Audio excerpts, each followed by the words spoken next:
You're listening to episode 832 of the Father Bills podcast.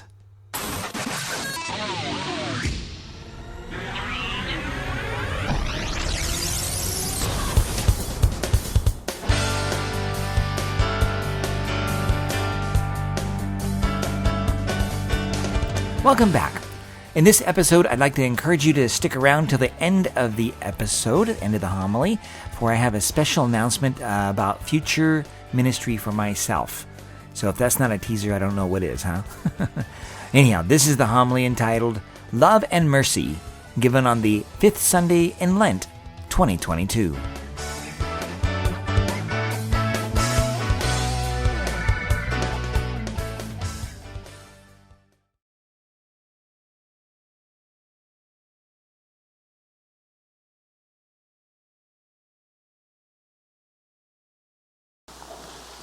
I think it's safe to say that many, if not possibly all of us, have sinned in some way in our lives which was either so great or the memory so potent that we have not been able to let it go.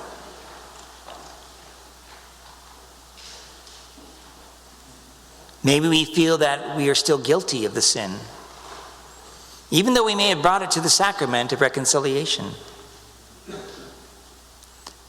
For others, that sin or sins have prevented them from even approaching Christ in the sacrament. For it is too hard to imagine that God could possibly forgive it.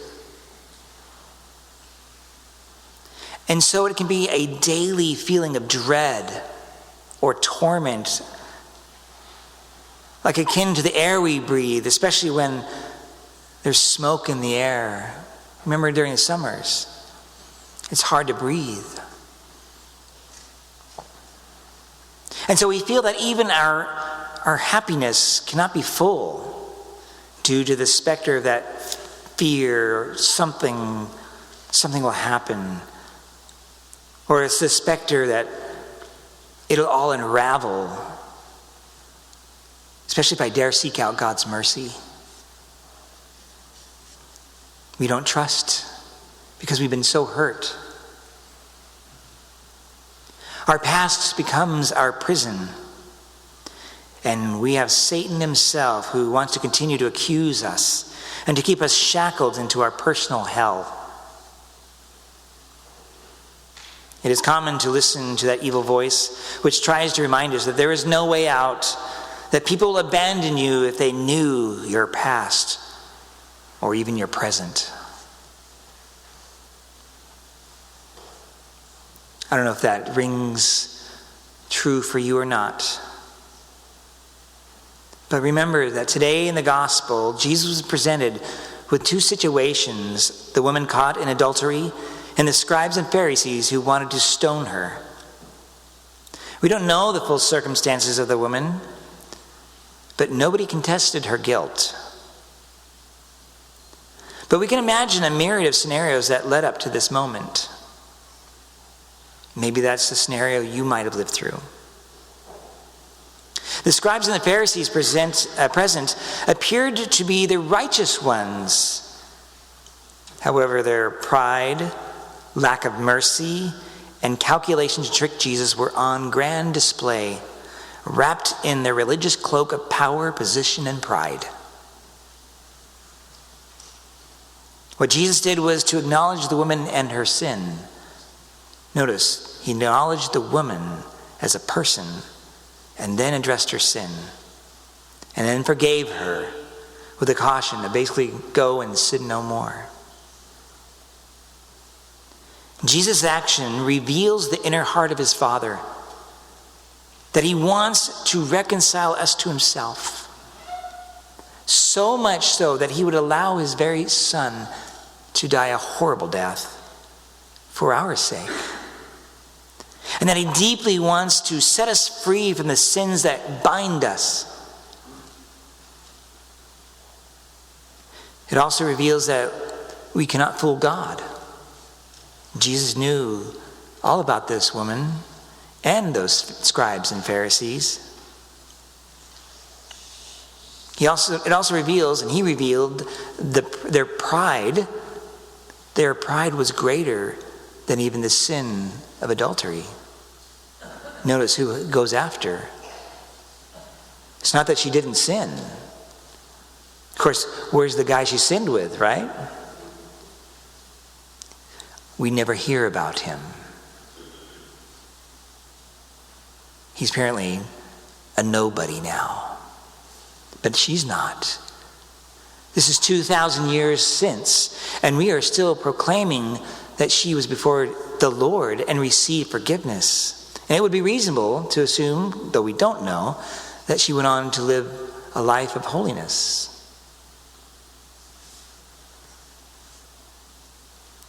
And so, the church has brought us these readings to remind us that our faith is not just about the law, but it's not to be abolished, but about love, which fulfills and exceeds the law.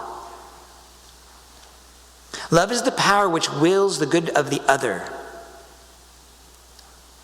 Love is the power which wills the good of the other. Love is that power which created all things. We wouldn't be here without love. That love has made us and gives us strength and can save us. And the memories we have about past sins are a cross to bear. And we are to be mindful that God has either forgiven it, that sin, or is ready and yearning to receive you so that he may give over his sin to him and heal you. That's because love can heal all things. God wants to make us new from the inside out. He wants to set us free. A priest friend of mine used to work at the prison just near Crescent City, Pelican Bay. And he would make comments that the people that are really shackled are the guards. They would go home and struggle with addictions while the prisoners were being set free by giving their lives over to Jesus. And it didn't matter there were bars. They were free from the inside out. So Jesus is waiting for us to come clean with him. He already knows. But he knows it's important that we confess our sins one to another so that we can be healed and set free from those sins that keep us from our full potential and rob us of joy. Big or small, bring them to God. And when you do, mercy will be given to you. Peace will return, and hope will be renewed. And you can finally let go of that sin that plagues you and be healed.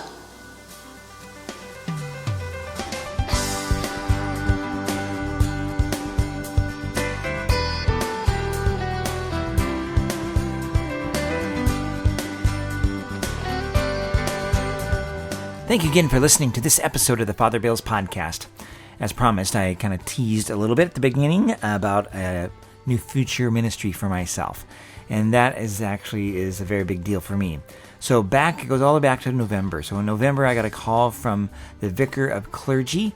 That's the person at the archdiocese who is in the committee under the archbishop as a vicar to help the ministry of the priests, and it also involves their placements. And so I was asked and actually encouraged to consider taking on a new ministry in another parish. Now, at the time, I was like, well, I really don't want to leave. But obviously, if that's something the Archbishop wants, then I'd be willing to do that.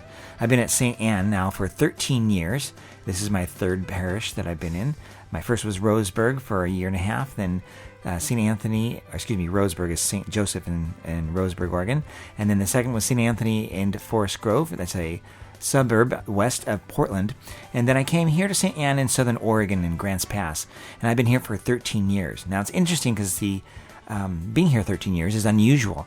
A term for a priest typically is 6 years, and a pastor can renew for a second term for 12 years total. And because of the pandemic, I was able to stay another extra year.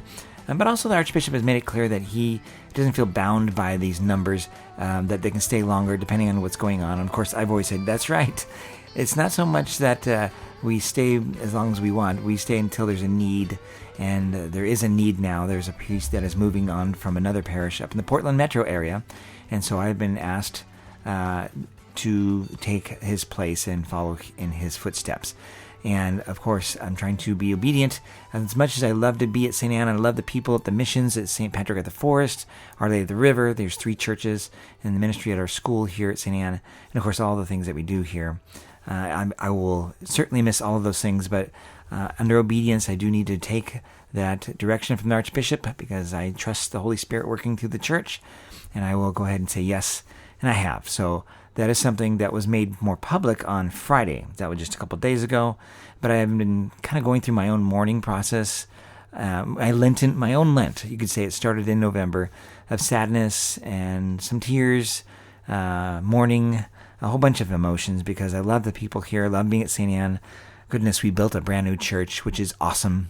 It's noble and it's simple and it follows all the liturgical norms that I know of. It was one chance to be able to do something amazing like that. And it was a miracle all the way from the beginning to the end. And so many other things, so many other ministries. And so beginning last Friday, I mentioned in my Q&A that a list has come out at the Archdiocese of the open parishes. In other words, where the Archdiocese is clearly going to open up that parish for a new position for a pastor. And St. Anne and its missions were on that list now. And they could have been on that list before, but I said, please wait, because if you're not sure, it wouldn't do us good to have such uncertainty placed upon us. And so now they are sure at the archdiocesan level. And so that means I will be leaving at the end of June and beginning officially an assignment at a new parish, which I can't tell you what it is and where it is, in July 1, amongst other parishes that will do the same thing. That is, they will start with their new pastors July 1 for those new assignments. And it looks like there's, I read off the list. If you go back to the Facebook page of our parish, St. Anne and Grants Pass, the Facebook page, I did a Q&A, and I'm trying to remember back. I think there's probably almost like 8 or 9 parishes that are open, and this will be one that I'll be going to, and I'll be leaving. The last Mass here at St. Anne will be on the 26th of June. And of course, after that, I will be packing the following day, the 27th, which will be a Monday, and then on Tuesday, I will be driving up to the Portland metro area to begin my new time in a new phase of my life, in a new parish where there's wonderful things going on there. I've heard lots of things. I've been dialoguing and meeting with the pastor there, emailing back and forth. And as much as I don't like to leave, I know that this is something that is part of my being a diocesan priest. And it's hard. It's probably the hardest thing, actually, to do as a parish priest, as an archdiocesan priest, because I get so connected with where I'm at. Where I'm planted, I grow. And I will do the same when I go there. But of course, until I'm there, I need to really focus here at St. Anne. And I'm trying to do that. We have several positions open for ministry. And if you are a minister or you're hearing this and you're interested in a job of ministry or a calling to ministry, you might look us up on our webpage, stannegp.com. And there we do advertise the ministries. We have 2 of them opening up. And we'll have a 3rd coming in a little bit, but I can't announce that at this point. But nonetheless, these are opportunities for people to join us in ministry. And I'd love to get this taken care of so that the new pastor doesn't have to go through all of that. But I understand that some people may have a hesitancy because they don't know who the new pastor will be. But I'm, of course, focused on trying to get these things taken care of now. And I want the place that is at St. Anne and our missions to be in excellent shape without any issues or any kind of, dangling stuff going on that hasn't been dealt with for the new parish priest, the new pastor. And I know that that's something I would want going into a new parish, so that is something I want to make sure that happens for the new pastor. And so I'd ask that you pray for him. He has not been chosen or named. I've asked, and if I knew, I would tell you that I know who it is, but I can't tell you. But right now I can say I don't know who it is because they don't know who it is either. And I do, ask those kind of questions. So pray for that person. He have been asked, or they may not have figured it out at the archdiocesan level. In that community, there's a clergy personnel board, a group of people that are trying to help the vicar of clergy make decisions on placements. And they thought of mine early on, obviously, in November, and they really haven't made any decisions to change it. So that's why that's so confirmed for me. And I know the Archbishop has told me personally that this is where he wants me to go. He feels I have the skills, and so does the pastor there. It's daunting just to go to a new place, and it's going to be tough just the move. So I've actually done a little bit of the moving already. I rented a little U-Haul trailer for my car, and last week when I was on vacation, took one of those days and hauled up some books to the new parish house where I'll be staying. And that was hard. That was like my first real, making it hit home. In fact, it was tough just to pull books off my bookshelves and put them in boxes. I'm like, oh. Of course, now the house just feels a little more empty. It's a little more crazy and a little messy in the house here where I live in Grants Pass. And that's hard. So I'm working through my stuff, and if it sounds like I'm being joy-filled, I am.